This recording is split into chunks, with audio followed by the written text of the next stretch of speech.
All right, guys, the 4th annual CboysTV car tour video. So over the last 8 years, we have collected quite the assortment of vehicles, from mini trucks to mega trucks, fake Lamborghinis, real Lamborghinis, 80 horsepower golf carts, the wildest contraptions that we have built over the years. We also have like 5 vehicles that we've never actually even shown on camera. So we're gonna be showing you guys that all today as well, along with going to a couple locations that we've never even filmed at either. This isn't your standard CboysTV video, but we enjoy doing these because it's cool to see the evolution of what we've gotten to today. Stay tuned, we're gonna show you the good, the bad, the ugly, and everything in between with all the vehicles behind me. All right, first and foremost, we're gonna start off with our off-road Lamborghini. That is a fake Lamborghini built on top of a Jeep Liberty frame. So this is a Lamborghini Diablo, and we actually bought it from the YouTuber Stradman. So when Stradman had posted it for sale, we knew we had to be the ones to buy it. We love fake Lamborghinis. We have one that looks actually identical to this, just not lifted on a Jeep frame. So we wanted to have 2 of them in the fleet. We wanted to make it a little bit more of an off-road capable vehicle, so we threw on some 33-inch trail grappler tires, some racing bucket seats, and then we put a roll bar cage on the inside, because if this thing were to roll over, doesn't have a lot of structural integrity. So we wanted to make it a little bit more capable to actually do some rock crawling, which is what we did. We brought it to Sand Hollow and it did great there. And then we brought it to Moab and we attempted to do Hell's Gate, and that's kind of where we found its flaws. We ended up having to get it towed out of Moab, and she's really just kind of sat in our shed since. So wait, you forgot one thing. When you guys were rolling down the Vegas Strip in it. That is true. That was a legendary That's time. true. So we've done a lot of things with this. She's kind of been all over the country. So from one Lamborghini to another Lamborghini, but this one's actually real. This is my 2019 Lamborghini Urus that I actually just bought a couple days ago. So I ended up trading my Lamborghini Huracan in on this Lamborghini Urus because I can't drive the Huracan in the winter.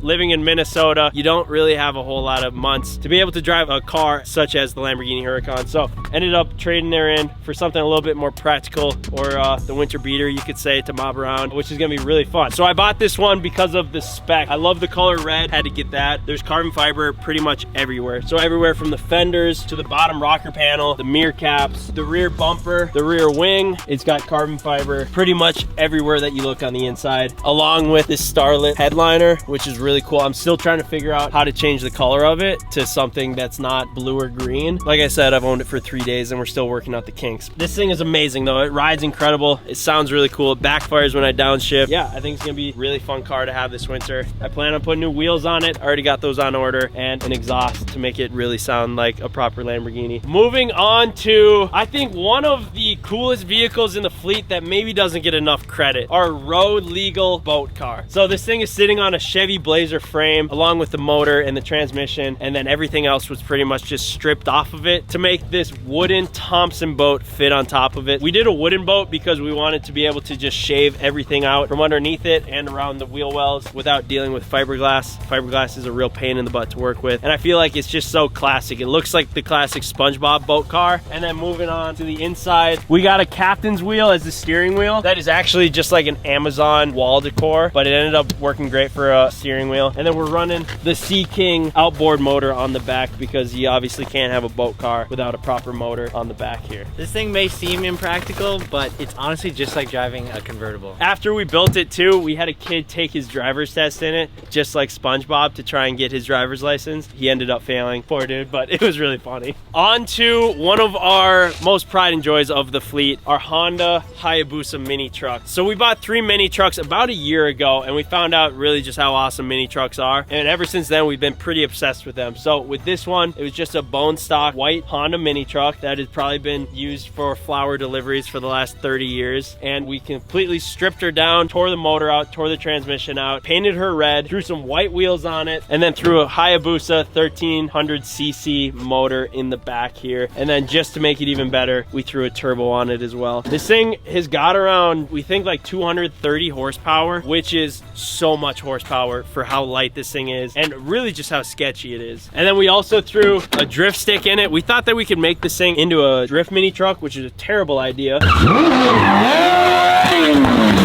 The center of gravity is way too high, and I quickly found that out after pulling the drift stick in the parking lot on the first time driving it. Other than a couple scratches, she fared pretty well, and luckily we threw in some harnesses, and we also redid the interior on it as well. This one holds a special spot in our heart because we have so much time into it, and money. Probably 60 grand and 3 months worth of time. From the mini truck to the mega truck. This is our F350 long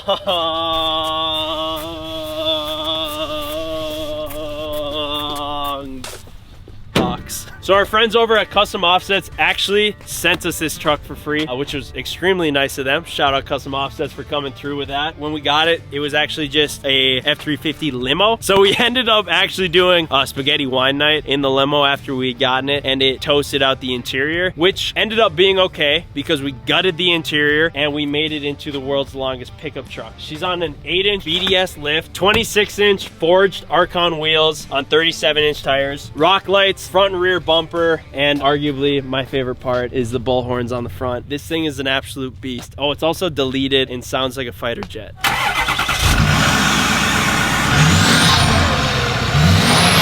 But yeah, we've got a lot of plans with this thing for the winter, so stay tuned to see what we do with it. And the newest addition to the fleet are one of 2 in the United States mega Russian 4-wheeler. So we bought this thing straight from Russia. It actually took us 9 months to take delivery of it. We managed to get it from Russia to Ukraine, Ukraine to Chicago, and then Chicago to Minnesota. It was not easy, was not cheap. I think we have like 40 grand wrapped up into this thing. So this thing is a Cocoa Expert that is on 52-inch tires that you can deflate down to pretty much crawl over anything. I crawled over cars, trees, other 4-wheelers. This might be one of very few vehicles a part of our fleet that after filming a video did not break, which is very, very rare. This thing's got a Toyota power motor in it. It's fairly underpowered for how big of a machine it is, so we've got some plans to change that, whether that be turboing it or just completely replacing it with something else. It's also got heated hand grips and a heated seat. It's fairly comfortable to ride. I think this is my favorite vehicle in the fleet now. I'm so glad we didn't break it. All right, guys, this is my 2024 C8 Z06 Corvette. The guys, don't let me forget that it is completely stock. I got some window tint on it, and other than that, it is straight bone stock from the factory. So I'll run you guys through some specs. It's Amplify Orange. This was only a 1-year color. And then it also has the white interior. So I actually found this car in Texas. I didn't build it myself. I bought it right as the market was about to crash on them. So I still paid just a smidge over MSRP for a car that is now worth nothing even close to what it was before. But it's honestly my favorite car I've ever owned. I've had some different Chevy performance cars, I've had some Mopar performance cars, and nothing beats how this thing drives, and most importantly, nothing beats how it sounds. It is literally the most insane sounding car, I think, in the fleet. That's a big claim for a guy with stock exhaust. And everyone always asks me, they go, when are you gonna put on aftermarket exhaust? But it's pretty loud for stock.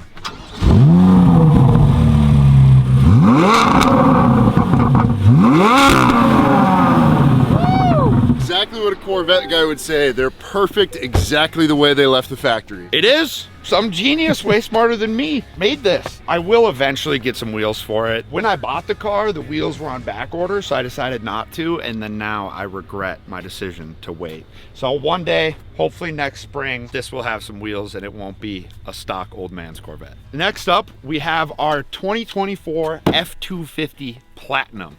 So we picked this thing up last year and it was fully stock when we got it, but that's too lame. We can't leave it stock. So we have a 5-inch BDS lift, some 20-inch Anthem wheels, 37-inch rubbers on it. I think it's pretty much the perfect setup for daily driving slash still looking cool while you're doing it. My favorite part about this truck though is the inside. It is gorgeous, dude. Look at this brown. It's got massaging seats, panoramic sunroof. It's just gorgeous, perfect. Alcantara on the sides, which Dalton even put the stripes in. It's a bougie interior, but on the outside, it looks pretty tough. We've got all the paint match. We also did the back tailgate black. This used to be chrome, I believe, and it was just not really going with the vibe. So there's a lot of custom features on this truck. And actually, we're giving away this truck and a custom painted trailer with this Ford paint and a Maverick on top of the trailer, plus $25,000 cash. All you guys got to do is go to CboysTV.com. Every $5 you spend gets you entered to win this beast. I'd go get entered. All right, next up, we have our 2017 Mercedes Mercedes Sprinter van. We purchased this kind of as a way to get all of us around. We normally have like 10 people rolling around with us, so you need a big rig. It also is great for weekend shenanigans, one might say. It's nice you get the whole crew around safely with a driver, but it's great when you're loading up, you're going to the airport, anything like that. You can fit all your luggage. Everybody gets to ride in comfort. We've actually been pretty well behaved lately, believe it or not. So this does actually get used for work more than pleasure. Not how it used to be. No.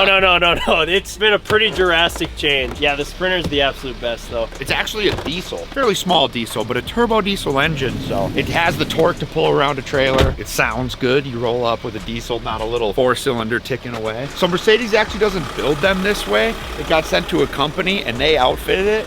And we heard that it was like 200 grand brand new. We didn't spend 200 grand, but somebody did. And this thing is, perfect. Here we've got our Daihatsu mini truck, also known as the Mini Hog, because we have a chopper motor in the back of it. Or some guy wide-bodied it and cosmetically made it the way it is. And we looked at it and we said, we got to add flames, this little mini piggy on the back, and obviously the chopper motor too. This thing rides like a chopper. So choppers are notorious for just riding like garbage, basically. And this thing is the exact same, just in four-wheeled vehicle form. When you're driving it down the road, everything is rattling. You feel every single bump. It is extremely finicky. The motor does not want to run half the time, and we figured that out after we had gotten to Sturgis and gotten it to the Sturgis strip, where we ended up pushing it the rest of the way to get it off of it. So as far as what it is so cool. As you guys will see as this video progresses, we're kind of on like a mission to own every weird vehicle. Enter the Sandrail, which has never been to the sand dunes. I think we've only driven this thing in the mud on the frozen lake and around our drift track. So really not what it's built for, but not quite. No. Yeah, after we went to Glamis and we saw how cool sandrails were, we were like, oh, we should buy one of those. And we bought one, and we realized that we don't have a sandhill within 500 miles of Minnesota. So we've made use with it in other ways. But it's a pretty dialed setup. It's a 4-seater, actually 5 if you're pretty small in the back. It's got the lighted whips, which you have to have in the dunes, but around here it's just so people know you're coming, which if they are deaf is the only reason they would need it, because this thing has a 540 horsepower small block Chevy in the back, and it's got this octopus like exhaust that goes to the one rear exit, but it is ear piercingly loud. Like when we start this thing, people in the next county over are like, oh, they're driving the Sandrail today.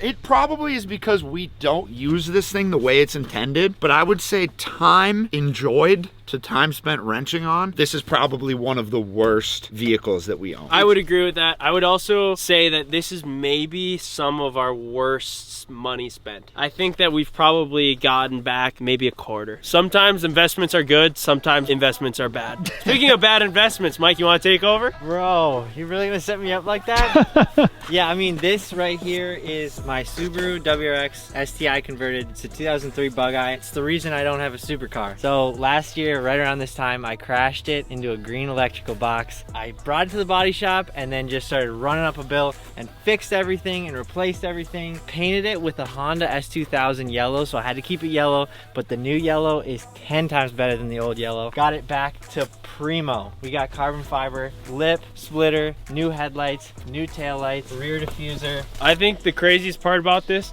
is when Mike first bought it, it was not an STI. There's been like 4 different renditions of the car to get it to this point from where it started. And when you bought it, it was still even kind of modified out. It really is one of a kind at this point. I've said it last time, I'll say it again. If you want an STI, just buy an STI and build that. Oh yeah, and then throw back to the time that I blew the transmission on it. That's the reason I went STI, racing Ken's Tesla. Horrible idea. Don't try to race your Subaru against a Tesla because you will lose. Those transmissions are like almost made of glass. Dude, now it's got the good 6-speed. Moving on to the Bronco Raptor. I had a Bronco before because I copied Ken, and now I have a Bronco again to copy Ken. Ken got a Bronco Raptor, so I got one in this azure blue. It's a pretty sick blue. Threw some bronze HREs on it. Not everyone loves them, but I love them. The interior on this thing is so sick. It's got like this dark blue interior with orange seat belts. The only thing I don't like about it is that it's not a truck, but other than that, dude, it jumps. You guys just saw that. This thing flies through the air better than a side-by-side. So I really do love its off-road capabilities. I can never leave anything stock, so I went front bumper, rear bumper, some Baja Designs lights, some more lights up here. You can never have too much lights, I guess. Carbon fiber!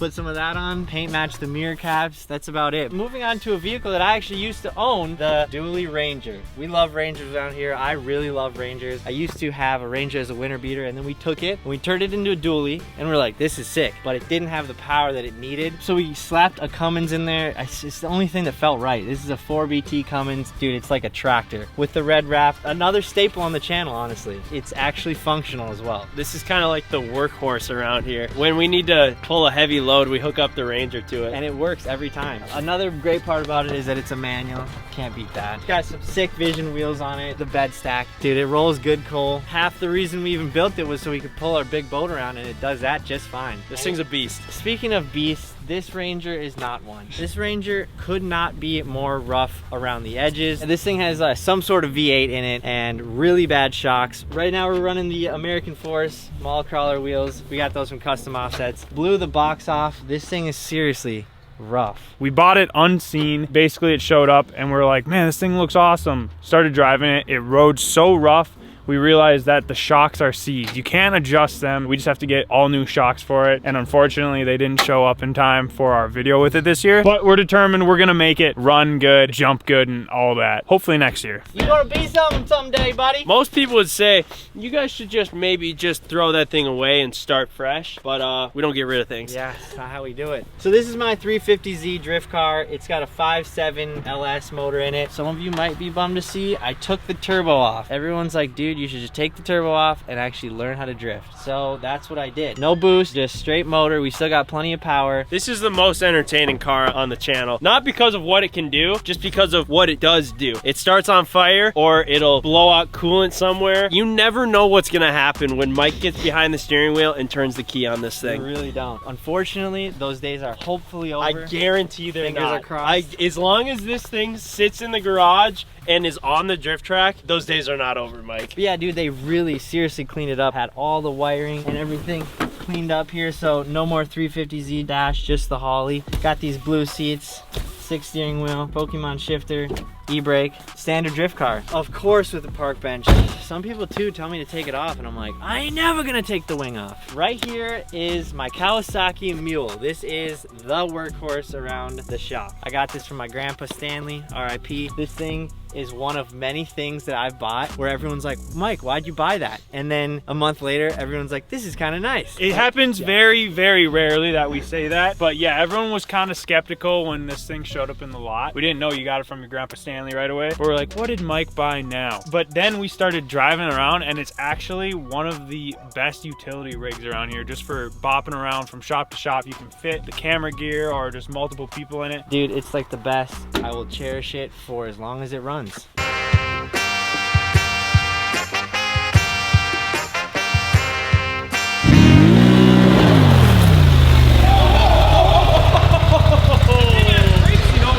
Yeah, they don't work very well. All right, guys, we're at our farm shop now where we do most of our builds. So a lot of vehicles that we're gonna be showing you in the shop are things that we have built in our shop. So first and foremost, we're gonna start off with this Polaris Scrambler 1000 that we turned into a remote control four-wheeler. Or actually our friends from Airborne Entertainment helped us turn it into a remote control four-wheeler. And this thing is insane. I mean, it's a 1000cc four-wheeler. I mean, it'll do like 85 miles per hour, all from the comfort of sitting inside of a truck. This is how you turn, and this is how you give it throttle. It is wild. I mean, look at this. Press the throttle and watch this.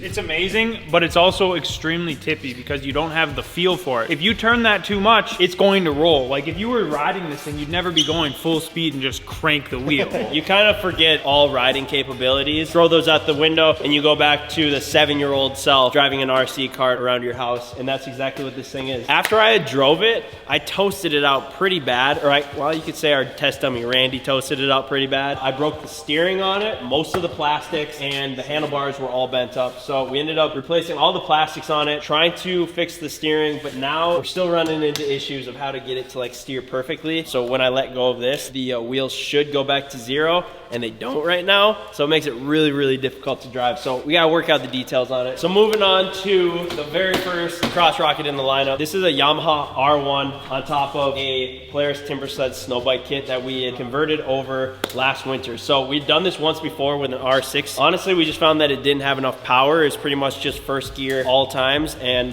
we ended up blowing that R6 up. So we wanted to do it again, but with an R1, and this thing actually turned out to be a pretty good ripper. So we brought it to the mountains twice last year. We ended up dialing in the suspension, so the front feels really good, the rear feels good, and the motor lasted 2 mountain trips, which was kind of against all odds. It does currently have a flashing check engine light, but it appears to run fine, so I don't know if we need to look into that. You can't forget Evan water skipped this across the lake either. With the help of Ben slowing me down. Yeah, Ben skied behind me. Teamwork. Over here is probably our 5th Yamaha R6 that we've had. We do a bunch of these off-roading videos. This was the most recent version of off-roading an R6 we've done. This one was from the Dunes, so it actually held up extremely well. It still runs and drives great. Still got the knobby tires on. So honestly, we've had so many R6s that I normally will ride them before Evan rides them, and I thought they were super fun and clearly tough as nails, so I figured I better get an R6 of my own. So I picked up this guy this summer. I rode it as much as I could, and I honestly loved it. I think it's a super sweet bike. It's a 2017 Yamaha R6. It's got a Yoshimura exhaust on it, super loud, it's been tuned. Yeah, that's pretty much it. Over here we have another R6. So this is Ryan's Raptor 700 that has been on the channel for a very long time. We actually took the motor out of one of the other off-roading R6s that was in very rough shape and put it into this quad, and it absolutely rips. It's blowing up now. Yeah, it is blowing up now. But honestly, the motor from this had been through so much. This was actually the motor out of one of the rockets that we ghost rode off of one of our jumps. The original R6. The original R6, which started our love for crotch rockets. Back here, I'm missing the front end on it, but She's under surgery right now. this is my BBC trike conversion dirt bike. So it's a 2019 450 RX that I had actually converted over into this 3-wheeler. It was kind of one of the very first times that we had done like a conversion, and this thing is honestly great. It's really well built, but the one thing about it is that it's 450 with a lot of power. 3-wheelers are sketchy without a lot of power, so when you combine the two, kind of a recipe for disaster, but she needs a new front end. Other than that, she's good. So then over here, we have an E-Ride Pro that we converted into a 3-wheeler as well. This one was a lot more custom because there is no conversion kit like I had for my dirt bike. The wrench is fabricated on this rear swing arm, then attached like a quad axle to the rear. It is kind of just Frankenstein together, but besides for being a little tweaked from our friend Gavin, who's a big boy, this thing has really been amazing because the front end is so light. It's just got the classic E-Ride Pro front end on it. It is like the most perfect machine to wheelie around, and Evan can legit wheelie this thing for like 45 minutes straight.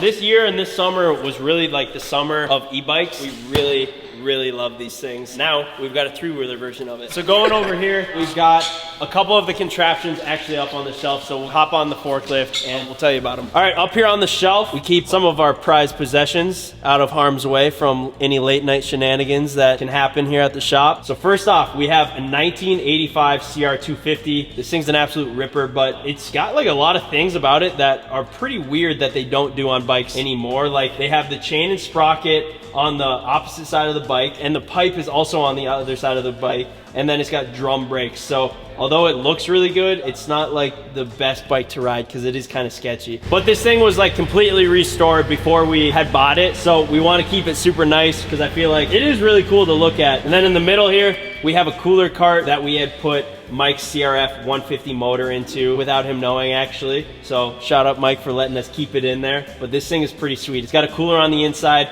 wet sound speakers, some Baja design headlights on the front with the 150 motor. It does probably like 55 miles per hour. So a lot faster than you would want to go on a cooler. And then on the end here, another Honda CR250, but this one is a 1988, so a little bit newer. And then in those 3 years from 85 to 88, they kind of made it into a dirt bike that you would see today. So like the chain and sprocket are on the normal side, the pipe is on the normal side, and this one has disc brakes. So when Evan's mobbing this thing, he can actually drop back and have some brakes to catch him from going over backwards. Kind of just like a modern day 2-stroke. And then below the bikes, we have our triple CRF 110 pit bike. So this actually started out as a double pit bike that we had built when we had built our 6-foot tall pit bike. So then one day we wanted to make it into a triple pit bike because our buddy Rich was in town, and we were joking that Rich, Evan, and Ken all looked alike, so we had to have a 3-person pit bike for them to all mob around on. Therefore, the triple pit bike was born. And then right here, we have the LT155 John Deere lawnmower that we converted into a racing lawnmower by putting a 450 four-wheeler motor inside of it. This thing is absolutely insane. We think it probably does anywhere from 70 to 80 miles per hour, which is faster than most lawnmowers go. Evan managed to figure out how to drive it well, even wheelie it while he was at it. So the one flaw with it is the brakes were Temu brakes, and they ended up falling off. Evan ended up hitting the wall. So an awesome thing that they used to make in the 80s was called big wheels. So they were basically a dirt bike with a big wheel on it. A company used to make big wheel conversion kits for modern dirt bikes, kind of like Ben's 3-wheeler over there. So we did that with a YZF 250, and honestly it worked super well, and I think it looks really awesome too. We kind of learned from Ben's 3-wheeler that you don't necessarily need the 450 for it to be awesome. So we went with a 250 here, and I think it was a great idea because it has plenty of power, so maybe a little more playful. Definitely like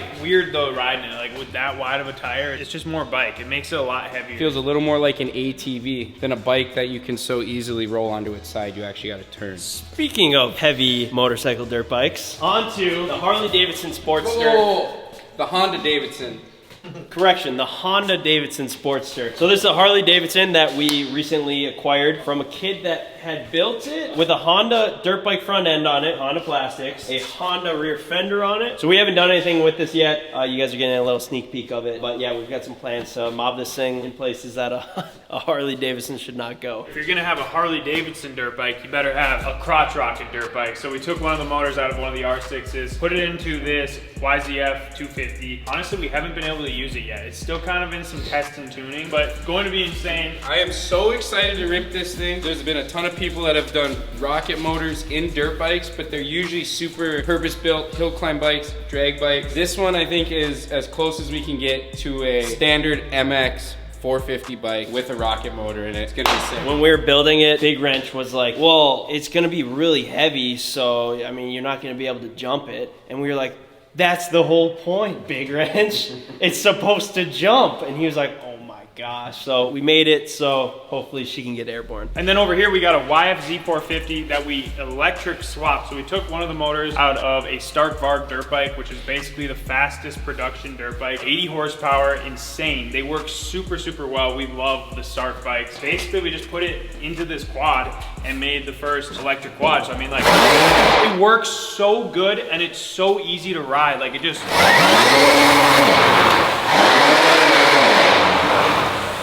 So a lot of times the vehicles that we build for the videos don't get a whole lot of use afterwards because they're like hard to ride, or they're broken afterwards, or just probably wasn't that good of an idea, but it was pretty entertaining for the video. This thing gets used more than any other project that we have around the shop. It actually works good. That's the thing. It works so good. It's so easy to just hop on it and go. Like, they should actually make Star quads. I know quads are kind of a dying thing if they aren't dead already, but this thing is super, super fun to ride and very easy because it has the 5 maps. So I mean, you can have it on an 80 horsepower mode, you can have it on a 10 horsepower mode, you can have it out of 30 horsepower mode. Legit, anyone can ride this thing. So onto this. This is a shifter cart that we put a 450 dirt bike motor into. It's actually the frame that we have the R6 motor in right now. A lot of times that we pull the motors out of frames, we'll put something else in it. Again, it just works out, never throwing things away. So basically, by building an R6 dirt bike, we're saving the environment. Reduce, reuse, recycle. There we go, CboysTV. This was actually one of the first projects that Big Wrench did when we had first hired him. We told him, we love shifter carts, we want to make one insanely fast, and that's exactly what we did here. So 450 pretty much does a constant burnout, absolutely rips. Over here we have another golf cart of ours. So I believe we have like 6 or 7 scattered throughout the compound, except this one has something special about it. We took another Stark dirt bike motor and we put it into the golf cart. So it now has 80 horsepower and is extremely dangerous.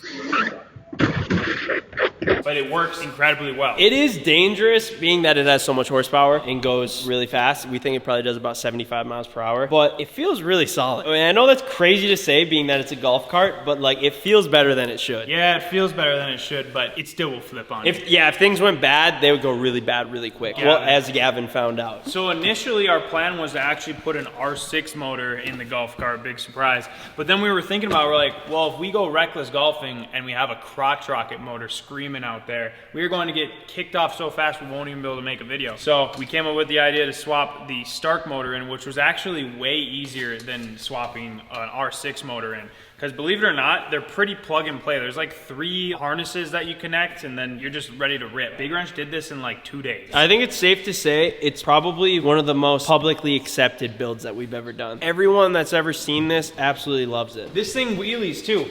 That's another thing to mention. This golf cart power wheelies. That's how much power it has.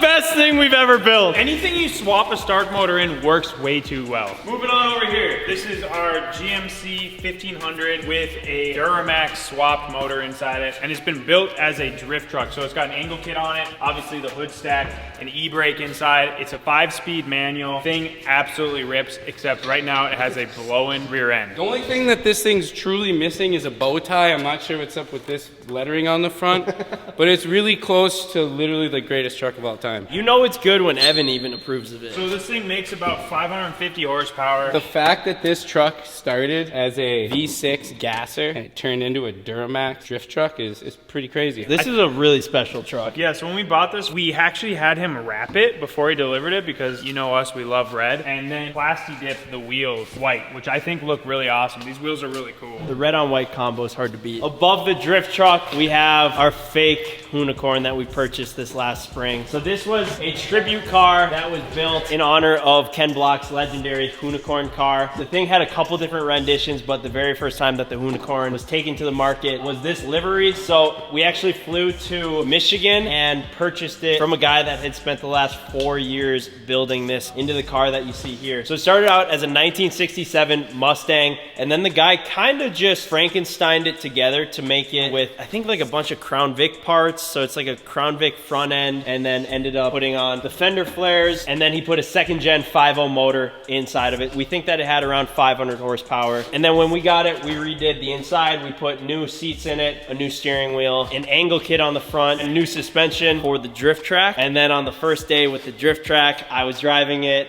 and I piled it up into a tree. Pretty bummed about that because this was arguably the coolest car that we had a part of our collection. We're pretty sure that she's totaled right now. We have... We're pretty sure it's total. Well, we have a YouTuber that is actually doing the build on it, so we'll know in the next couple weeks here like how messed up everything is. Obviously, it looks really bad. Like the front end is completely crumpled. It's so bent, there's even a dent back here where you can see just everything got pushed to.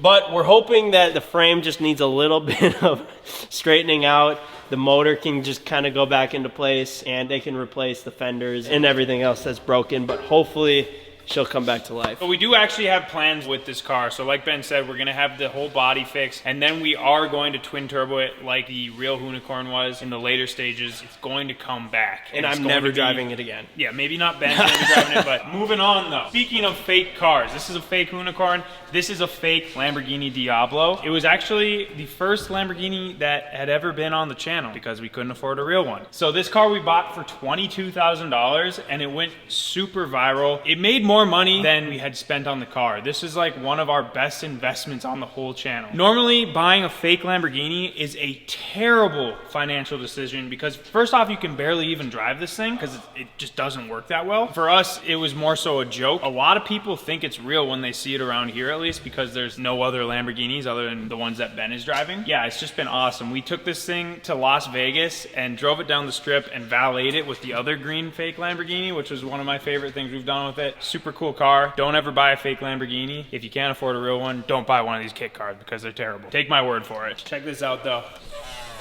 It's got the Lamborghini doors, baby. It does. It's got something that none of my real Lamborghinis have had, and that's the doors that go up. Yeah, it's got a Pontiac 3600 motor in it. It goes actually faster than you would want to go in the thing because the brakes suck. And that's it for the farm.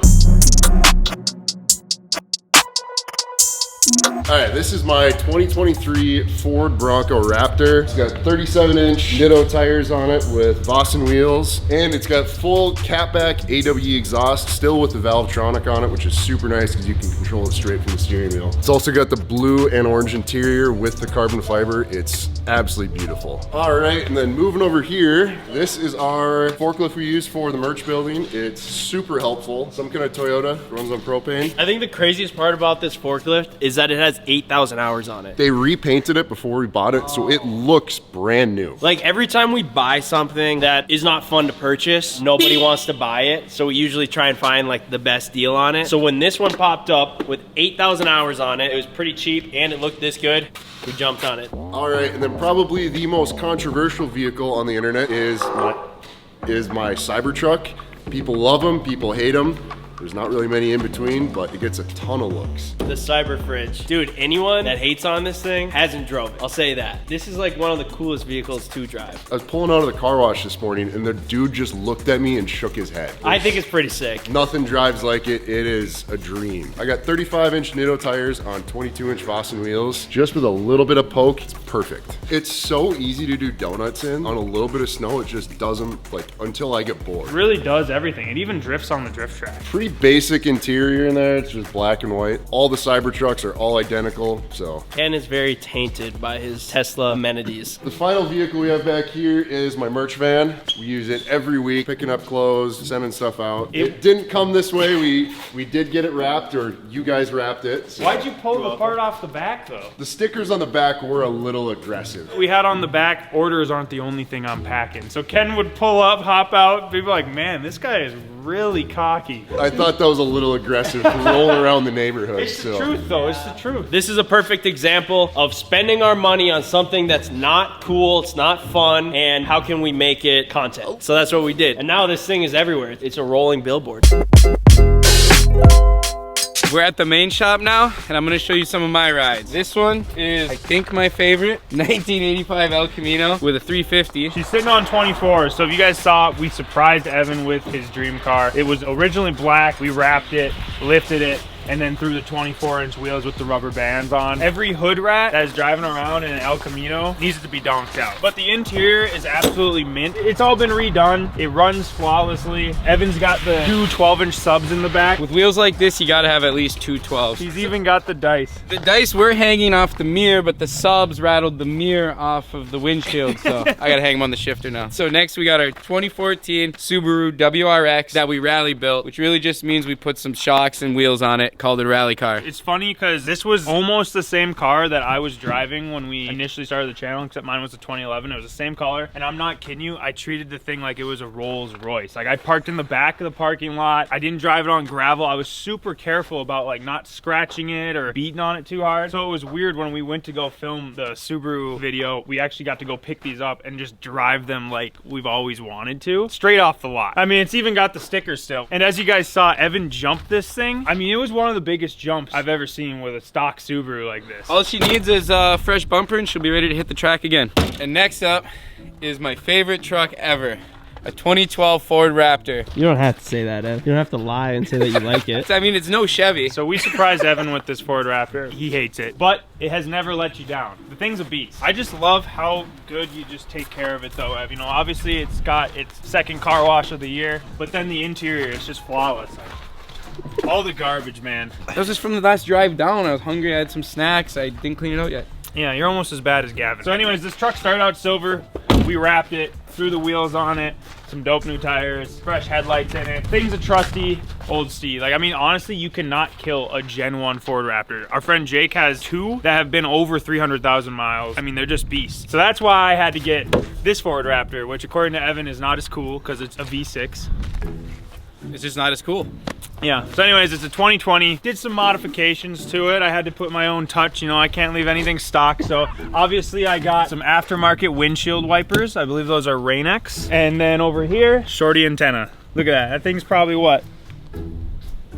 2 inches. It's so short, you don't even get satellite. Yep, exactly. You can't even listen to the radio with that thing. You gotta make sacrifices if you want to drive a modified truck. This is actually my favorite ride that I own right now. It's just the most reliable. If I had to sell all of my vehicles, I would keep this one for sure because it's just the best. You can drive it like a car, you can rip it into the ditch, you can go off-roading, you can jump it, you can do, I mean, really anything with it. You just can't beat a Ford Raptor, in my opinion. So moving on next, we have my new G63 Mercedes G-Wagon. So this thing has 577 horsepower, twin-turboed V8, matte black paint. I actually just got it, and unfortunately, I know some of you guys are gonna be really pissed about this, but I traded my Nissan GTR for this truck, or I don't even know if you can call it a truck. It's kind of a Jeep. It's an SUV. It's an SUV. Yeah, I don't want to pull Ken. He always calls his Bronco a truck. I'm like, that's not a truck. Anyways, I just did a trade, pretty much a straight up trade. I had to put a little bit of cash on top, but I just was kind of over the GTR. I didn't know what else to do with it. It was the fastest car in the fleet. I figured it was time to just let some other people have a chance to experience what it feels like to be on top. It was super sick, but had it for 4 years. I thought it was maybe time for an upgrade or a change. So this thing is awesome though. I like this vehicle more than I expected. I thought it was gonna maybe drive like a Jeep, and I was kind of like, I hate Jeeps. I think Jeeps are kind of girl vehicles. And of course, as soon as this thing got off the trailer, Evan said this thing's a mom vehicle. He's not really that wrong. It kind of is a mom vehicle. Kind of a hot mom vehicle. Like I said though, twin turbo V8.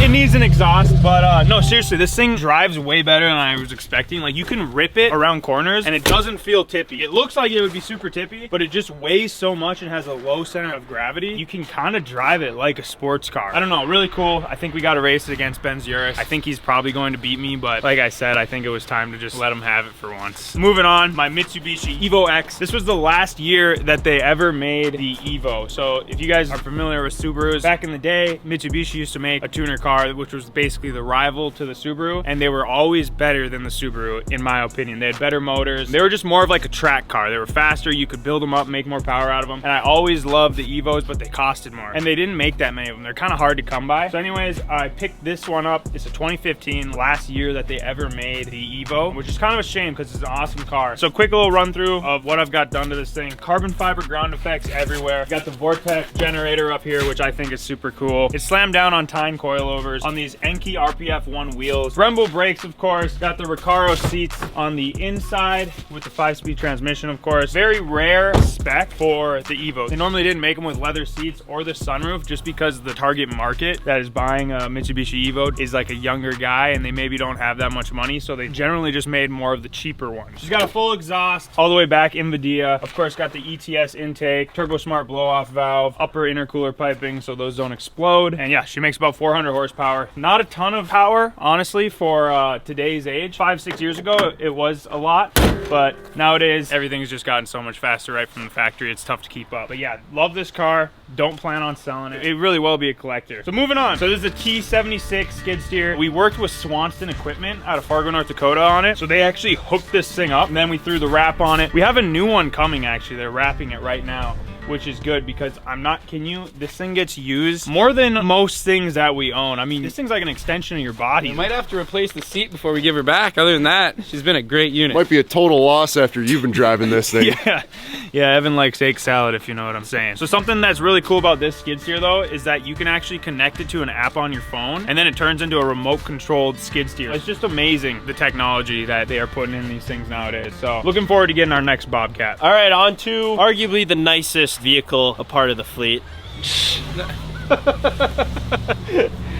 kidding, I wouldn't say that. This is my 2019 Ford Raptor. This is actually the second Raptor that I've had. I had a 2018 before this, and then a couple cars in between, and I loved the 2018 so much, I wanted to get another one. So I picked this up 2 winters ago, and honestly, like CJ said, these things are the absolute best trucks that you can get. Like, this thing kind of rips, and people hate on the V6. People as in Evan. No, I mean, it sounds pretty good. It moves pretty good, being that it's quite a big truck. I put a leveling kit on it. I didn't want to lift it up. I had like a 2-inch lift on my old one, and it rode worse, and that's like the nicest part about the Raptors is the suspension. And then I threw 35 25-inch wheels on these beadlock Ken Block edition wheels. They used to be red, got quite a bit of hate for them, and honestly I didn't change the color of them because of the hate. I didn't care about that. I just got sick of the red. If that's what helps you sleep at night. I just got the wheels back today, actually. Just freshly got them powder coated. So I ended up doing the build on it about a year ago. The issue with building anything on the channel is as soon as it's built, you have to prove what it can do. I made the mistake of doing like a little bit of a build on it, and then we took it out to our motocross track, and I proceeded to jump it probably 35, 40 feet, and it was a big jump. It was violent. It was a violent jump. I'm still amazed that my airbags didn't go off, but she managed to take everything, and I've been driving it completely normal ever since. It's a pretty good testament to what these trucks can do bone stock, you know, because like I didn't change anything in the suspension and it took all of it. So I see that CJ's running the shorty antenna and you're running the antenna delete kit. this is actually just from a car wash. Don't know when that happened, but I had to one up CJ in some way, you know, so I have a smaller antenna. Damn, bro, that thing is short. Yeah, you like that? I knew you'd respect that. That is crazy. You must not get any reception. No, nothing at all. I threw a front bumper on it, and then this light bar. The light bar straight up is as bright as the sun. It's super nice for driving around here because there's deer everywhere. As Ryan would know, he just hit a deer a couple weeks ago in his Hummer, and now his Hummer's out of commission for like the next 4 months. So this light bar is so clutch to have. It's insanely bright. It's a rigid light bar. It was not cheap, and I thought it was ridiculous, but I can see like the more money you spend on the light bar, the brighter it is, and this is like insane. Bumper's even still showing scars from Evan. So the nice part about having this heavy duty bumper, when you're friends with idiots around here, it's nice to have. Evan hopped out of a golf cart and it rolled backwards and it rolled into the bumper. So I've got No. Ken jumped out of a golf cart. Oh, okay, yeah. That you hit.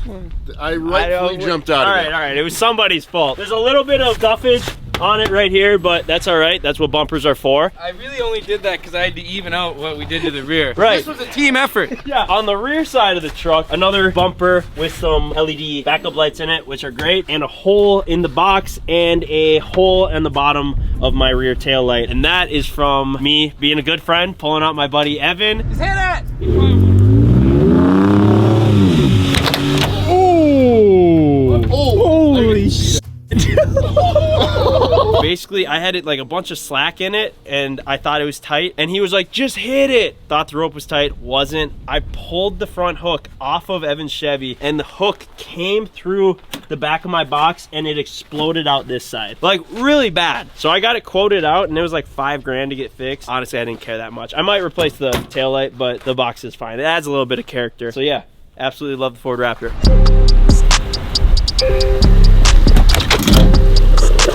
All right, guys, brief break in the car tour to tell you about one of our favorite apps, Upside. The free Upside app helps you get cash back on daily essentials like gas, groceries, and dining. Where I find myself using the Upside app the most is at gas stations. And with over 100,000 gas stations, grocery stores, and restaurants on the Upside app, you're ensuring that there's cash back around every corner. So it's super easy to use. All I'm gonna do is open up the Upside app. It knows which gas station I'm at here, so I'm gonna go ahead and click claim. And here it says I'm getting 30 cents back per gallon on diesel fuel that I put in. I click the card that I paid with, and boom, I'm done. And it's as easy as that. So just on this fill up alone, I'm getting $6 back. And yes, it's actual cash back, no weird rewards, points, or credits. It's hard cash that you can transfer from the Upside app into your bank account. Top earners on Upside are earning as much as $300 cash back per month. And in the spirit of the holidays, Upside is giving this special one-time offer to CboysTV listeners. If you download the cashback app today, you get an additional $10 cash back on your first fill up using the promo code CBoys10. So go ahead, click the link in our description or scan the QR code here to claim this offer. So download the Upside app for free today and get to earning some money.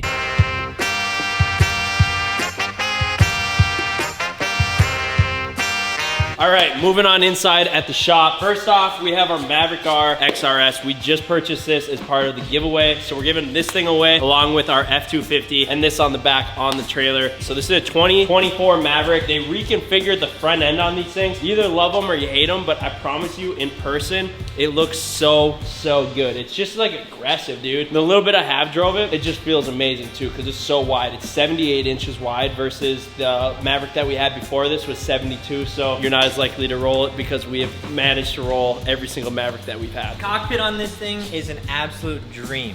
It's a little too good to be true, to be honest. Has paddle shifters. It can be an automatic or a manual. And we got a ton of sick parts for this thing to go on over the course of the giveaway. Moving on over here, we got a ton of just 110 pit bikes. The fleet's actually looking a lot smaller than it has in the past, probably because we have a string of 3 of them put together into one. And then we got a bunch of CF Moto Papios. These are basically like pit bikes for the road. We've done a lot with them, took them through Moab. Then Evan and Micah rode them up Hell's Gate, which was pretty impressive. Dude, really impressive. They're great little rigs. So moving on into the main shop, first and foremost, we've got the 6-foot tall pit bike. So again, a Honda CRF 110 on basically 6-foot stilts. We extended the forks here, and then we're running just the normal suspension on the bottom, so it's not too bad of a ride on the front. And then on the back here, just an extension down to the swing arm. It's even got a chain tensioner on it too, so you can keep the chain tight. And then the brake that runs down as well. So everything is completely functional on this pit bike, and it's less sketchy than you would think to ride, but still you're 6 foot in the air. It's just like being on a normal bike.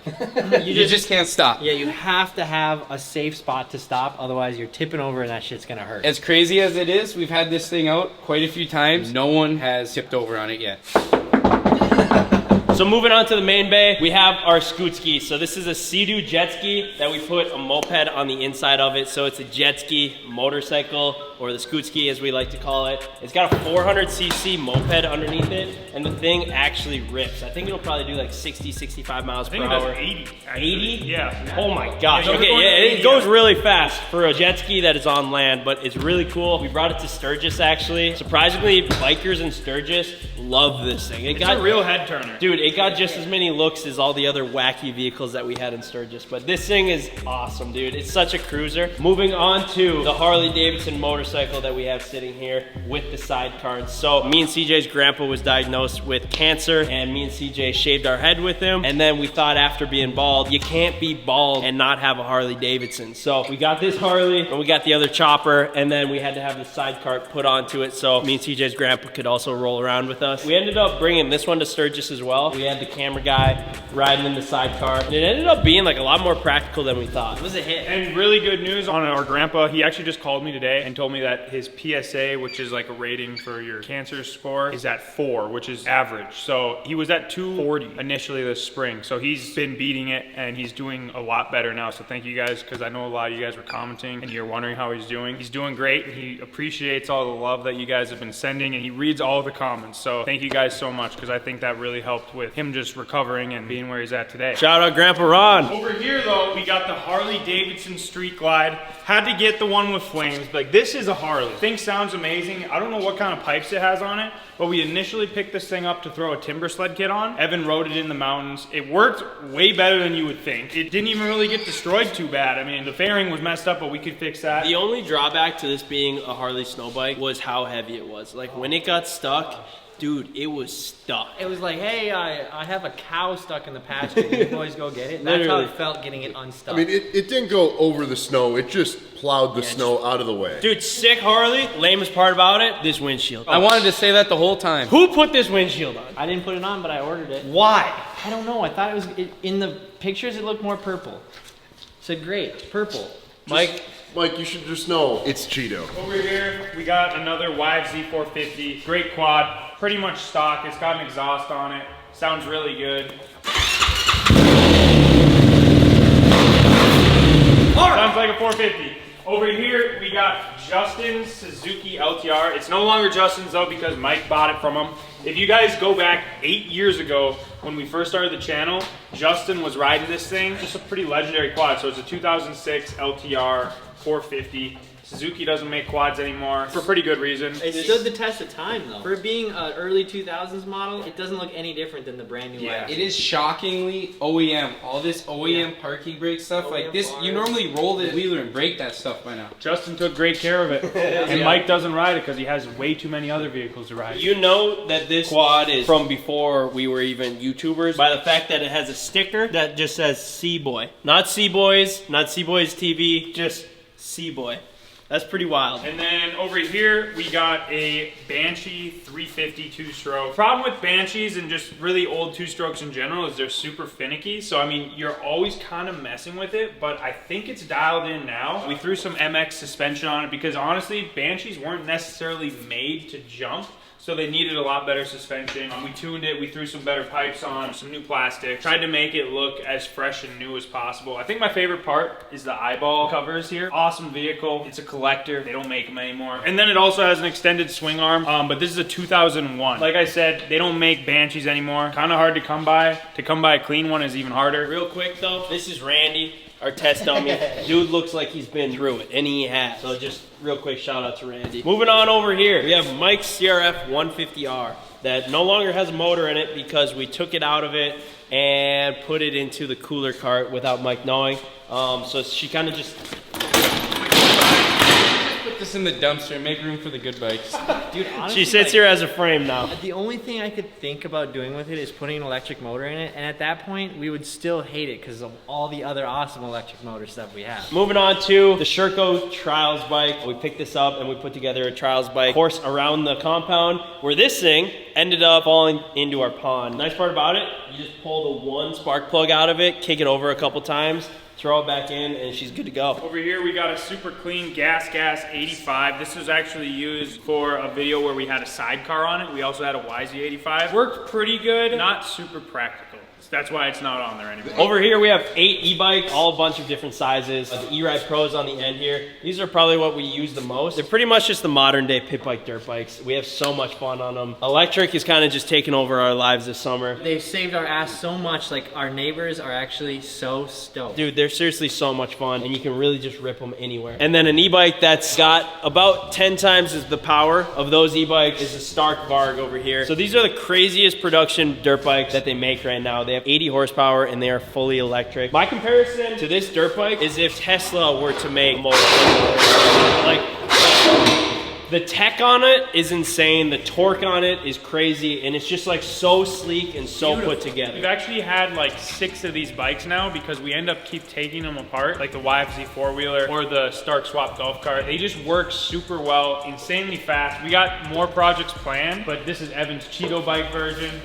Since Evan is Cheeto, he is sponsored by Cheeto. It truly is amazing how well these bikes work. A lot of people hate on electric. For the longest time, it really wasn't practical, but these are actually better. Yeah, these are the future of dirt bikes, and we've got 3 of them here. Dude, they're just too good. But yeah, not to leave combustion motors in the dust, this is my 2024 anniversary edition. Once they made the YZ anniversary edition, this colorway, I just like knew I had to have it.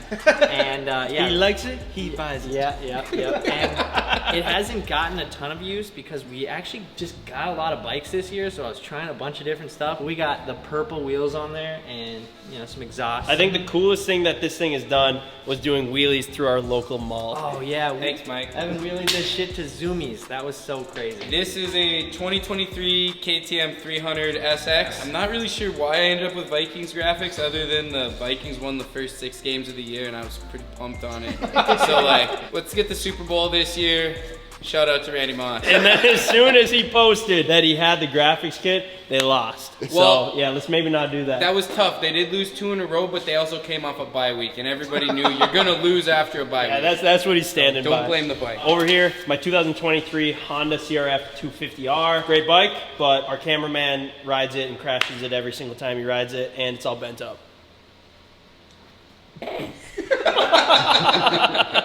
Oh, what is this? Another bike that I bought and didn't ever sell. Oh, what is that about? I forgot. So yeah, I do let some other friends ride this, and that would be why the fender is broken. I really do like giving back to the group of friends we have, so if they need a bike to ride, this is the bike they can swing a leg over. That's what we call the homie hookup right there. And then last but not least, we got the 4-seater Razor up top here. This thing's an actual beast. It can soar through the air way better than you'd imagine. It drifts really well. Arguably performs better than a 2-seater Razor, believe it or not, just because of the way that it can jump. For some reason, it being longer, it stays a lot more level in the air, and it's able to drift even on dry pavement without tipping on its side. I think just because it's longer. It's basically like a limousine of Razors. So we call it the school bus. Honorable mention. Our Razor Pro R that is not here, but we had our friends over at Side by Side Blog build that thing up for us, and they threw a turbo on it, a bunch of other stuff. It looks insane, but we've been having some issues with it where it was kind of like cutting fuel, so we sent her off. I think that they got all the problems figured out. The fuel pump was broken. It was cracked because of Mike's crash with it, I think. Oh. Which makes sense. So then over here we got a bunch of stuff inside because it started snowing. And then the trailer that is going with the F250 and the Maverick. The best part about that trailer is that the paint on it matches the F250. Like a nice pearl white paint on it. But that's it for the shop.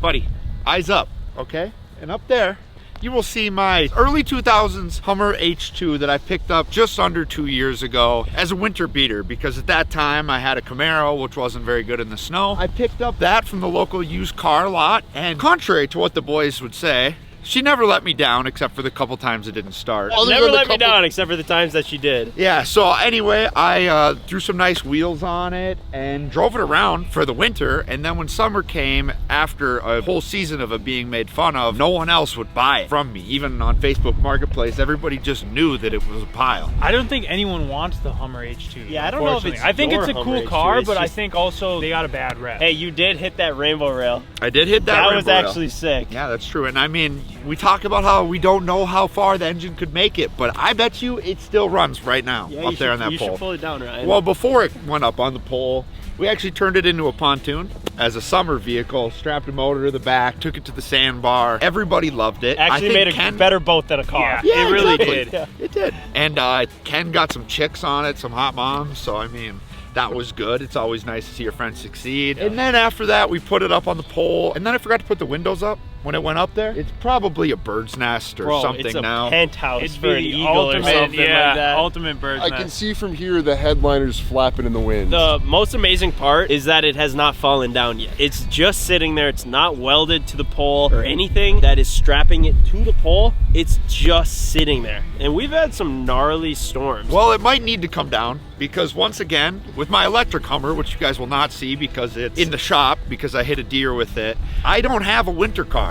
And so I kind of need the Hummer back. So we might have to get the crane, take it down, and I'll have to whip that around in this I'd winter. love to see that. I would love to Let's see call that the crane too. guy. Hey, don't go playing under there. It's not safe. Dude, these guys love just playing underneath it. Evan and Mike leave the skid steer underneath it. They leave the skid steer attachments under it. If they're parking their cars out here, they'll park under it. Like, they're just hoping that something bad will happen. Well, I took insurance off it, so they can't blame me. And then over here we have Ken's first merch van. So this was actually given to us by a company that was doing our stickers for us, and they surprised Ken with the van. So we used that to haul a bunch of his merch. Ken loved it, so that's why we got him a bigger version of it. It really is amazing how far Ken's merch vans came. It's came so far that it's actually a jump now. So this is a dirt bike jump. It's sitting on top of my smart car. Lifted. My lifted smart car, yeah. So this is pretty highly modified business right here. And it used to be very nice until it got destroyed in countless accidents. We went through a smart car phase, much like our mini truck phase, where we had a bunch of smart cars just mobbing around all at once. And then slowly they disappeared one by one. Yep, Yeah. and this is actually the only one that is still standing and in our possession still, but one of them ended up being jumped into a pool. It was meant to go over the pool, but it only went in it. And I actually got pulled over for speeding in this one though. Did you actually? Yeah, I've been pulled over for speeding the most out of the boys. But yeah, no, it just took so long to get up to speed. I'd always just have it matted everywhere I go. just to the floor. And eventually, you know, it takes so long, you get used to it, and then you're going like 80 and a 60 and you get jammed up. So over here we have Mike's water truck. Mike, tell us a little bit about it. This thing at this point is kind of a meme. I think it's like a 1973 Chevy C50 water truck. As you guys have seen on the videos, it's like insanely dusty on this track. So I was like, how sweet would it be to have a water truck? It'll be like a real track, watering down the track before we ride it. So I got this from a buddy for super cheap, 3,000 bucks. I mean, all the other water trucks that were legit were $20,000, $30,000. So I was pretty stoked on it at the time. And like many other things, it was really entertaining, especially right when I got it. That backfire heard around the county. Seriously, yeah. so good, Mike. It was just so good, dude. I it's hope so- you never stop buying stuff. every time he buys something, we're all like, why did he do, what did he do now? Like, oh, why would he do that? Here goes and then Money it Mike again. never fails to let us down when it either starts on fire, blows up, or just doesn't run in general. We did try to help Mike recoup his money on the investment by starting him his own business, Mike's watering service. As you can see, we got the decal right, we got the branding, he's got the LLC, Yep. all that. But unfortunately, he pissed off some of the clientele. He lost all of his jobs very quickly after the first day. You're really not running a family-friendly business either, Mike. When you're showing up with these logos, dude, the Yeah, kids they got gotta go inside. That's not cool, man. Yeah, that's what they wrote about me. Very juvenile marketing. Oh, she's a trusty steed. She'll just chill. It's like riding out in the field. She's trusty. You can always count on her just sitting right there.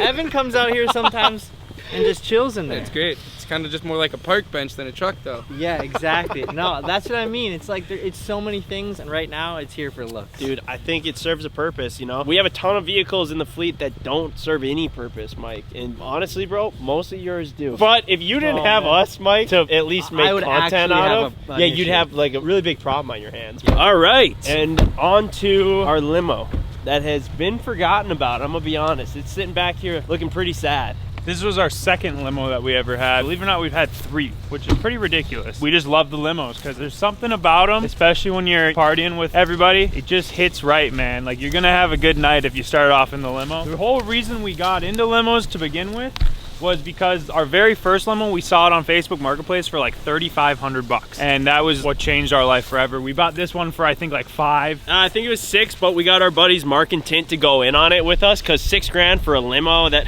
We do make content out of it, but it's really just to have a good time. That's a lot of money for the boys, so we split it with our other homies too. But we would use it all the time, especially when we were younger. And man, did we pile in this thing. I think it probably fits, I don't know, 12 people comfortably in here, maybe 14. 30 max though. Yeah, we were piling people in. Yeah, so we parked it with the windows down just to let it air out. It's been 2 years. It maybe needs 1 more year of airing out because the last time it was driven, it was during wine night. And then I believe Ryan parked in our pond. Yeah, and I think that was the final nail in the coffin on this thing, was the water and the fuel. I forgot we even had this thing. I thought we scrapped this a while ago. Dude, this is actually some bread sitting here in scrap. It's too hard to scrap. You can't fit it on anything. That's why she has been put behind this mound of dirt where we don't even remember that this thing is here. We're pretty much hoarders, but we try to look respectable to our neighbors. You know, we try and tuck our messes away so it's not just sitting out in the open for everyone to see. We do our best not to look like hillbillies with all of our junk. As you're seeing, we got a lot of it.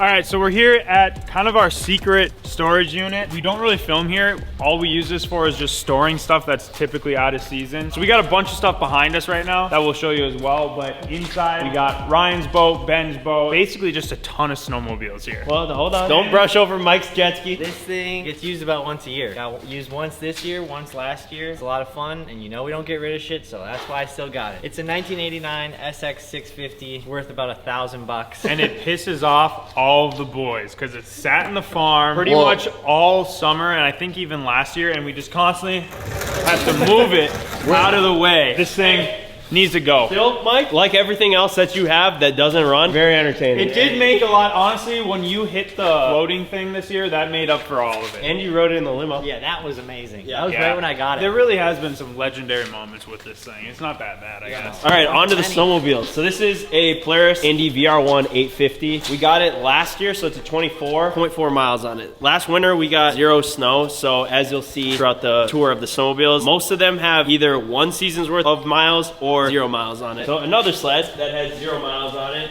is the red, white, and blue XCR 850 128. I think this is my favorite snowmobile in the fleet right now because of the color combo. You know that we love red, you know that we love blue, and red, white, and blue. American snowmobile. Yeah, but something awesome about all of these new sleds is the technology. I mean, it is insane how much of a difference it really is riding a new 2024 snowmobile compared to the early 2000s, just in terms of the technology. It rides so much better, it saves your back, but then also like the screen.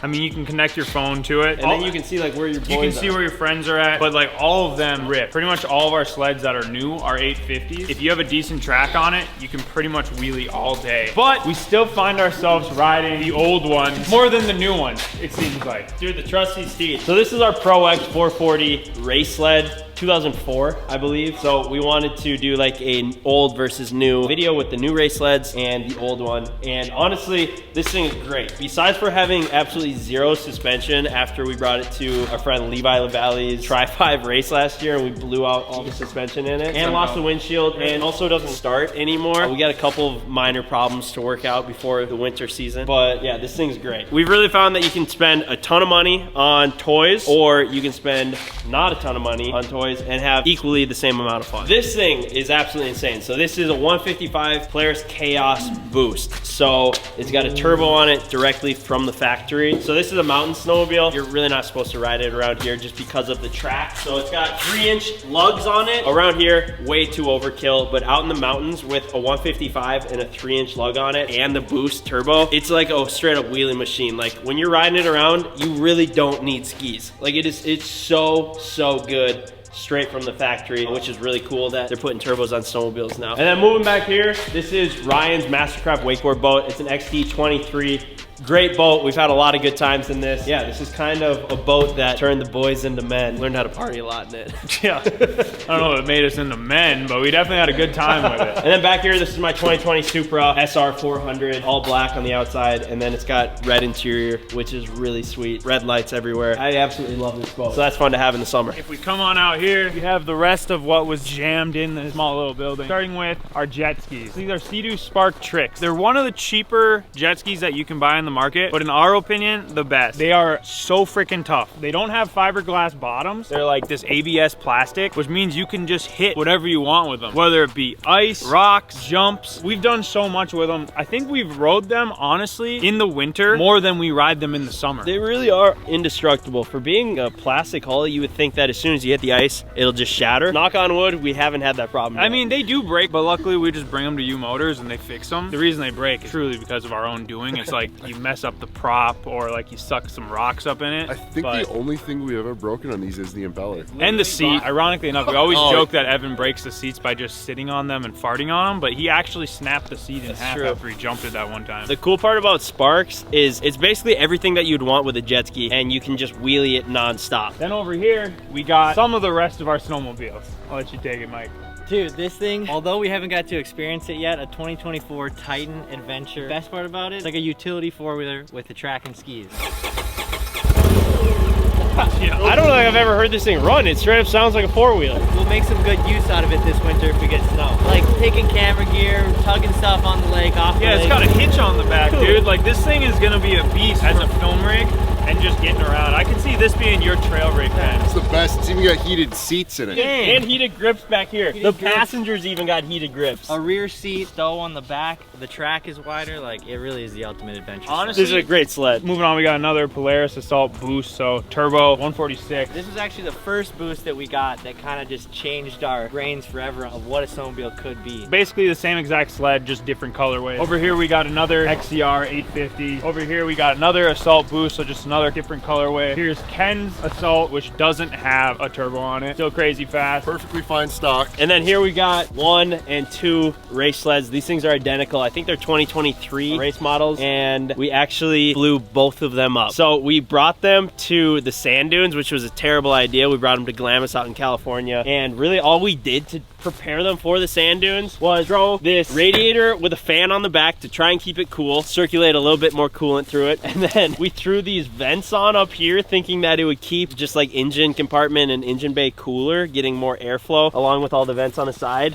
which ended up being the problem that we ran into. It sucked a bunch of sand, who would have thought, into the motors and blew one of the motors up in the sand dunes, and then the second one, Evan proceeded to sink it in a pond. I lost traction. And then when we got these home from Glamis, we were looking into getting them rebuilt. We straight up couldn't even rebuild the motors. We had to buy 2 brand new motors from the factory race team from Polaris, and then we just put new motors inside of them. So they both have 0 miles on them, like the rest of the snowmobiles. We didn't ride them at all last year. So yeah, we actually have quite a bit of time and money into these snowmobiles after the decisions that we've made. So I don't think they're worth getting rid of, but I don't know what we're gonna do with them. Buy high, Yeah. get shafted. Dude, not worth selling. Bro, honestly, there's so many things that we don't even analyze the numbers of it, because that's not what YouTube is about. If you wanted to analyze the numbers, go and be a Over here we got a Chaos mountain sled, and then Evan's Chaos 850 146, highest mileage rig here. I know you probably aren't supposed to ride this in Minnesota, but I actually just ride it everywhere. It's been a great unit. So after last winter and not getting any snow, now we're kind of sitting on quite a few snowmobiles. Like Micah said, we don't sell anything, but it really makes zero sense to have this many snowmobiles. So No. we might sell some of them. It's so pointless, but honestly, it is nice though for when we have a bunch of friends. You can just come on over, hop on a sled. It is funny because normally is all of our friends on new sleds and us on the old ones. Yeah, we have actually more snowmobiles that we'll get to later on in the tour, so stay tuned for that. That's pretty much it for the secret shed location. On to the next spot. All right, over here we have the barn, as we like to call it. Inside here is a lot of different stuff. Yeah, it's kind of where things go that are broken, that are intended to get fixed, that still haven't gotten fixed, but one day we plan on fixing them. So I mean, over here to start, we have a wet bike. This is a very rare water scooter, you could call. Really cool and honestly pretty rare. It worked really well. It's amazing that they had technology like that back then. Another old rare thing. What is this, Mike? Track snowboard from like the 80s. Mike bought this, very nice. We've got all the carcasses from the R6s. 3 R6 frames right here. Mike's Honda Spree that he took from Ken's house before we destroyed it. We got a mini boat that we ended up just buying just because we wanted the motor from that. Over here we got the Evo Jet, so it's basically like a sit-down jet ski. Mike's hot dogger in the back here, ready to go back out next summer and start making you some cheddar. Let's do it. Honestly, this Toro doesn't even deserve recognition. Yeah, let's pass over that. Over here we got a couple shifter carts. We love the shifter carts. They're just the best. Unfortunately, both these are blowing up, so they need new motors. They have 125cc 2-stroke motors. But What are I mean, we you can doing? just drift on demand. They're awesome carts. And then in the back here, we have 2 carts from like a amusement park. We bought each one for $50. Pretty fun to just rip around on the drift track on a nice day. We have drift trikes that I picked up. I have not yet used these, but some of the other guys have, and they said they're really fun. Mike is It's a good man start. of the people. He buys stuff, doesn't even use it, lets other people use it. Back here we have our Polaris Slingshot. This is a 3-wheeled vehicle, and the last time that we used it, we brought it out to the Glamis sand dunes, and we quickly found out that a Slingshot is not meant to go in the sand dunes. We blew like 5 belts, and it quite honestly did not do that well. We got a wide-body Miata, so this is another awesome car. Miatas are fantastic cars. They don't look that cool, they kind of get a bad rep, but once you hop in it, it's a driver's car, man. So we figured we'd wide-body it, lower it down, we put an angle kit on it. I think Evan actually blew the transmission on it. Clutch. But yeah, it's got a drift stick in it. It needs a little more power, so we got some plans to fix that. We actually have 2 Miatas right now. One of them's getting a whole new motor. This one, we're gonna do a different trans and then some form of power upgrade, whether it's a new motor or maybe a turbo. We got a lifted golf cart in the back. Over here we got Gavin's Honda Pilot. So if you guys saw, he gifted us one and then brought one of his own and then immediately piled it up like 15 minutes in. This thing's totaled. You cannot get parts for these things, so like someone's gonna have to fab it up and kind of get it back to normal, but pretty impressive. This cage held through Gavin's crash because it was a very hard crash. We know from experience with Ken crashing side-by-sides that cages bend. Like the side-by-side cages are very false security. So like the fact that this thing is like really not even tweaked is pretty impressive in my opinion. This is my 1939 Model B John Deere I got from my grandpa for graduation. Yeah, you gotta start it, you know, pulling the flywheel over. It is old school. My dad and my grandpa and me restored it many years ago, and it's holding up pretty good. I'll show you Golden. Oh, do I ever want to show my Goldwing? It's a 1990 Honda Goldwing, and the best part about it is that when I got it, it sparked the rest of the guys to curate a Goldwing video. This I bought from a subscriber. Like many of the things I own, absolutely no reason behind buying it. The things that you buy don't make sense, but then we come in and we make them make sense. It's a domino effect. It really is. Over here, we have 2 Temu excavators, which you guys are going to see. This video hasn't been released yet, but we filmed it. These things are amazing, so just stay tuned. You're gonna have to watch to see what we do with them. Over here, we got Ryan's Scion TC. So when we started the channel, this was Ryan's car, and he would rip this thing like it was a Formula 1 drift car. So Ryan ended up buying this back because he sold it, I don't know, probably 6 years ago. And he found the guy who owned it, bought it back. Now it's all of our problems. A lot of good memories though with this car, a lot of good memories. So moving on to the back wall here, we have collected probably a solid 400 wheels and tires. We actually made this nice little racking system to be able to collect more tires. Little did we know that it wasn't even gonna house half of them, so the rest of them are still sitting on the ground. Like every single wheel and tire in here has like some sort of story. Like back here, we have the snowmobile tracks that we screwed onto our wheels that were on the SEMA truck and then put them onto the SEMA truck and then tried to do like a cheap track video with the truck. So I don't know if we're ever gonna need them, but we have them for if we ever do. Over here, even 3-wheeler Gavin is leaving his shit. So he's storing one of his 3-wheelers here because he probably wouldn't even ride this on video, but he just refuses to ride anything else. So he has that here right next to a 3-wheeled golf cart that he'll whip from time to time. Over here we have a chopper frame. We ended up taking the motor out of this and putting it into the blue mini truck with flames. You can kind of see where we got the inspiration for the flames just from the design. A really excellent off-road rig. This chopper was legit rattling bolts loose just driving down the road. Over here we got another jet ski scooter. So it's just a moped scooter inside of a jet ski hull. We got a CF moto bike that Evan blew up. He just was driving it and it just blew up. The thing's got 150 miles on it and he just insists that it just blew up when he was at home borrowing it for the weekend. It's nice to know that even on your own time, you're breaking stuff. I never sleep. So over here, we have the Harley-Davidson Sportster that we threw some off-road tires on and then tried to do an off-road video with it. It actually did pretty good, but it's very heavy. It's very, very heavy. I believe this one is blown up, so... Transmission. Oh, transmission. So need a transmission for this thing. Now over to this. This was a gift, again, for our good buddy Gavin. It's a 3-wheeled electric trike. So they made these things back in like the 80s. You pedal, and it's also got an electric motor in the back, and you can do up to like 45, 50 miles per hour. Super sketchy. Very, very sketchy. It's got one wheel. Obviously, it's a 3-wheeler. It's like a bike tire. In the front, so if you turn sharp enough, you'll just eat it. And you have a passenger too, so you and your passenger will just eat it. So we gifted this to Gavin as like a congratulations for getting a new girlfriend when we surprised him with speed dating with 10 women. So yeah, him and his girlfriend rode off into the sunset with this toy, but him and his girlfriend broke up now. So Gavin just asked if we would just keep it here and just tuck it away. Over here, another awesome thing made in the 80s. So this is a Scat hovercraft, which they made also in the 80s. In the 80s, they made so many weird contraptions that were also awesome. You can drive it on land, you can drive it on water, you can drive it on snow. It's actually really cool. It's kind of hard to control. There's also not a whole lot more we could do with it, but we're of course not going to sell it.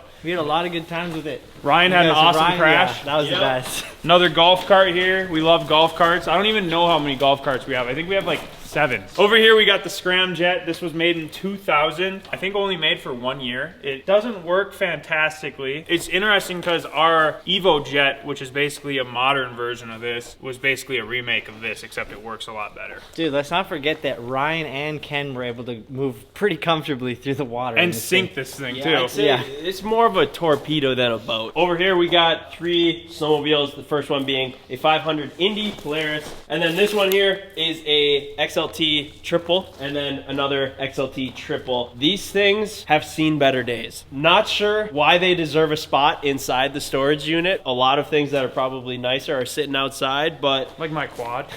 Yeah, like CJ's quad. But we'll probably get these things back up and running and ride them this winter when we need a snowmobile to ride when all of our other friends are on our new ones. Yeah. This is just kind of where we keep the piece of shit sled. So we got Mike's piece of shit sled. Does this thing start and run, Mike, or no? I don't know. Oh, I suppose I should turn the key on. Yeah! Hey, give it a little gas. I mean, it hasn't started in like 8 months. Oh, it does move. I wasn't sure if it was gonna move. Last time I remember it was broken, it wouldn't move. This is a 2023 Polaris 9R, so it's kind of like the Boost, but without the boost. It's got a lot of power, and it's got really good shocks, short tunnel, super fun mountain sled. Here we have another one of Gavin's things. So this is a cute little 3-wheeler that he has. It has so many issues, but it's still fun like any 3-wheeler is. He actually motor swapped this one, so it's got a Piranha 140 in it, I believe. It's way faster than a very small 3-wheeler should be. And then over here we have the Honda Pilot that Gavin gifted us at the same time that he brought the other one that he piled up that we showed you earlier. This one is still good, except for it's got a bent A-arm in the back because Gavin drifted into it and broke it. So now we have to find a A-arm for it, which is very difficult. Over here we got the 3-wheel converted Honda Valkyrie that we surprised Gavin with, and he's rode off-road many times. Then we even put tracks on it at one point, ripped it in the snow. Works really well. Thing's basically a tank. It's got like a V6 car motor in it. It's crazy. And then over here we got an 02 Polaris Scrambler 400cc. Really awesome quad. It starts right up, runs, does everything. Just kind of used to get around if you need it, but most of the time it just kind of sits in here until we need it for a video. And then we have another just utility quad, Arctic Cat 300. Great quad. This seems like a good time to preface why you guys are probably wondering why we have so much stuff. I'll tell you this much. Every week that we make a video, it's very difficult, and we basically look at all the vehicles that we have as just like tools to use week after week to make the videos better and easier to make, because making a video every single week is actually very difficult. So we might want to use this in 3 years, and it's honestly worth keeping and having it for the time that we do want to use it, rather than sell it and recoup the $1,500 that we would get for it, and then when we want to use it we'll have to buy another one. So that's why we just hold on to stuff. I also do want to preface, we have security cameras everywhere. People are pretty much here 24/7, so don't try to come here. So this is the Chevy graveyard. Almost all of these vehicles have been ruined at the hands of Evan. It's actually really impressive, dude. You gotta feel so proud walking around here. It's kind of like a trophy cabinet, really. Well, I'll start off with the best, I guess. This really is the best, the old 09 5.3. Literally can't kill this truck. It's actually just taking a rest right here. So this was Ev's Chev before we had gifted him the Raptor. Really a mistake on our part. We should have probably just gotten you another Chev. That was selfish of us. I'm still sorry about that. After we did that, he was just like, all right, I guess I'll toast my Chev out. Ended up getting insane airtime. Little did we know that wouldn't kill it, along with everything else that you proceeded to do with it over the next 2 years. Like, this thing will still start up and run. I guarantee you could start it up and drive it out of this pile. You do have to use the window defroster to make the fuel pump run. It literally just needs a jump start and a tie rod, and this one is back in business. Basically, every time Evan turns the key on this thing, you have to replace quite a few parts. But this thing has been a lawnmower, airplane. A trophy truck. I would call it more of a field tiller. Pretty legendary car. It'll for sure make another appearance. So over here we got a mini truck that is completely toasted out. Tested the mini excavators on it and worked really well. But before it was looking like this, Ben actually did a front flip in it. It was a pretty good idea until it wasn't a good idea at all. It was a very, very, very rough landing. And then before that, that was actually used as a mobile ramp. So you drive around, it had a ramp on the back, and our friend was hitting it with his dirt bike. Over here, just another Chevy 1500 that we bought for, I believe, like $300. Missing one gear in the tranny, but I think it's a perfect donor rig. So we're saving that because, like we have said numerous times, we don't sell anything. Go over Just here for a second. This is a Harley-Davidson 3-wheeled golf cart. Pretty crazy, very rare. I mean, who would have thought Harley-Davidson made golf carts at one point, which I think is very odd, because I thought like Harley is supposed to be this whole like badass type of guy, and it really doesn't align with golfing, but apparently they used to be in the golf cart business, and this thing is a hell of a golf cart. Our friend Gavin was using it for reckless golfing this year. Put it on its side a few times, even took it swimming, but thing still runs great. Yeah, I bet it would fire up and keep going right now. Over here we have another Chevy 1500. We actually took the motor out of that thing and we are putting it in a Miata. I kind of spoiled some stuff, but stay tuned for that. You'll probably see that in the spring. Yeah, we really are giving you guys a lot of insider information here. I swear, when we start showing you guys these videos, if I see one comment that's like, haven't we already seen this before? Bro, I'm gonna be pissed. Over here we have Evan's Cyber Rudy. So it's a Chevy Silverado that has been converted into a Temu version of Cybertruck. A fully functioning Cybertruck. I mean, It other ripped than hard. the motor doesn't run on it anymore, but Well, that'll buff. These motors, dime a dozen, Ken. You blew the motor on it? Just tell Big Wrencher Gavin to throw a new one in it. What do you mean, Ken? That's the way Evan looks at it. We got 3 within sight right here. we got another golf cart just Over here, yeah. rusting away. Over here we have Ev's Bourbons. It's the Hinder Finder. The Hinder Finder. This guy, we bought it for, I believe, $300 from somebody who didn't have the title for it. No, so they didn't realize what they had is who we got Well, this for $300. I don't know what was going on there. Yeah, now I'm looking back, it might have been kind of a weird situation, so I don't know if this is stolen or what the deal is, but Evan drove the crap out of it. And then over here we have our 1969 Mustang on a Chevy Blazer frame. So this was our second mud truck, and it really didn't work that well. We didn't build it, we just bought it this way. It needed a lot more work. The interior is toasted. It's literally frozen shut. We might actually want to cut some of these body panels off and then use them to fix the Hoonicorn. So It might come in handy. Maybe now our hoarding's gonna pay off. Over here we got another vehicle that we got for free. It's just a Mazda. No, Mike bought this one. Oh, Mike bought this. Yeah. Why wouldn't he? He needs a Mazda, you're right. Yeah. Buys it, parks it. But Mike's Mazda. you never know when you're gonna need it. Over here is the Chevy I used to tear down my house. It's missing a back end, but the motor does still run. It's still got front wheel drive, so. Dude, I'm not gonna lie, Ken's house, both video segments we did this year with it are, I think, some of my favorite. First off, just destroying the inside, and then when you showed up with this and drove it through your house, the neighbors were watching. They're like, this is the new neighbor, like just quivering. Really honestly proved how good the Chevy 1500s are. I mean, the fact that we were able able to literally drive this thing into Ken's house multiple times Well, and then just keep going. Keep in mind, we didn't use the plow to go into the house. Evan just hit the house in reverse 17 times and it ended up being in the living room. Ken had to buy a truck with a plow, breaks the plow within the first 30 seconds. Well, I mean, what are you gonna do? The house still had to come down. Here's the wheels from Mike's Subaru that were curbed. Blow it out. Mike, why are you keeping these? I don't honestly really know. These have been back there since I crashed. Bro, these wheels are toast. It's so unnecessary. These ones are the... Oh yeah, that's toast. Moving on down here, we've got an Arctic Cat four-wheeler that used to be in a lot better shape, and then somebody ran it over with a Russian Mega Quad, and now it looks like this. It was such a good wheeler. It was not. It was not a nice wheeler. It did not run. That's why we ran it over. A quick carb clean, she would have been fine.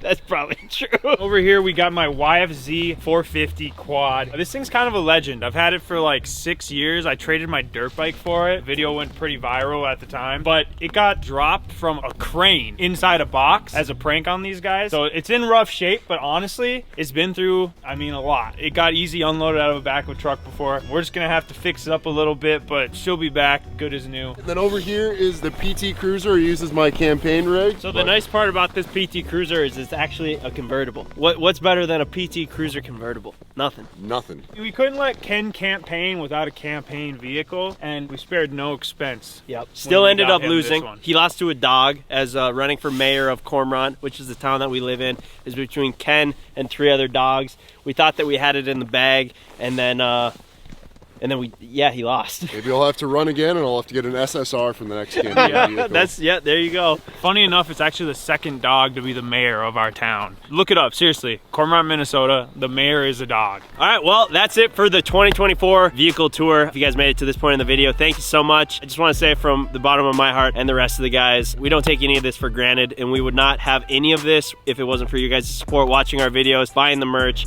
or really just supporting us in any single way. So thank you guys so much. Over the last 8 years, we have collected this assortment of vehicles, and we're just extremely proud of it and extremely grateful. So thank you guys so much for watching. We'll be back next Thursday with the regular scheduled program of the CboysTV videos, and we'll see you then.